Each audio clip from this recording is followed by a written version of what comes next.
یو ملګری دا پوښتنه کړې ده چې موږ په دې فیسبوک باندې یا په دې نقشو کې یوه تیږه ګورو چې هغه په هوا کې ولاړه ده، نو آیا دا څه حقیقت لري؟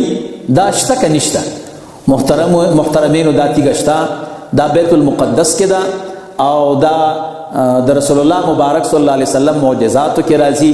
کله چې نبی علیه الصلاۃ والسلام معراج ته ته هغه وخت کې دا تیږه د ځمکې نه پورته شوې ده، اوس هم په هوا کې ولاړه ده، نو لہذا دا شته.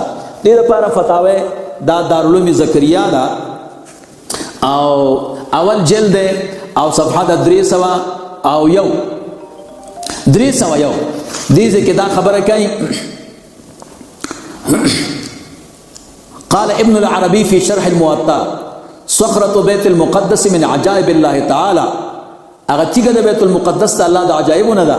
فإنها صخرة قائمة شعصاء في وسط مسجد الأقصى، یوه تیږه ده ولاړه د ځان له په منځ د بیت المقدس کې. قد انقطعت من كل جهة، د هر طرف نه پرېږده، معنا ځمکې سره ربط نشته.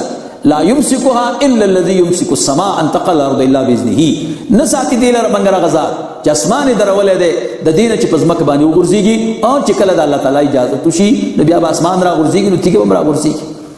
او بیا وایي فی اعلاها من جهه الجنوب، د دې په پورتنی طرف کې د جنوب د طرف نه څه شی ده؟ قدم النبي صلی الله علیه وسلم، د رسول الله مبارک صلی الله علیه وسلم قدم په پروت ده.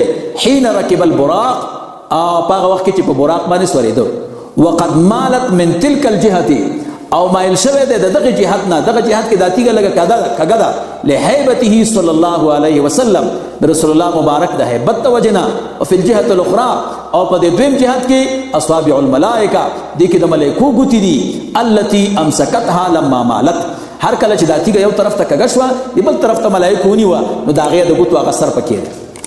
فتاوی دارالعلوم زکریا او اول جلد 300 اولنۍ صفحه ده.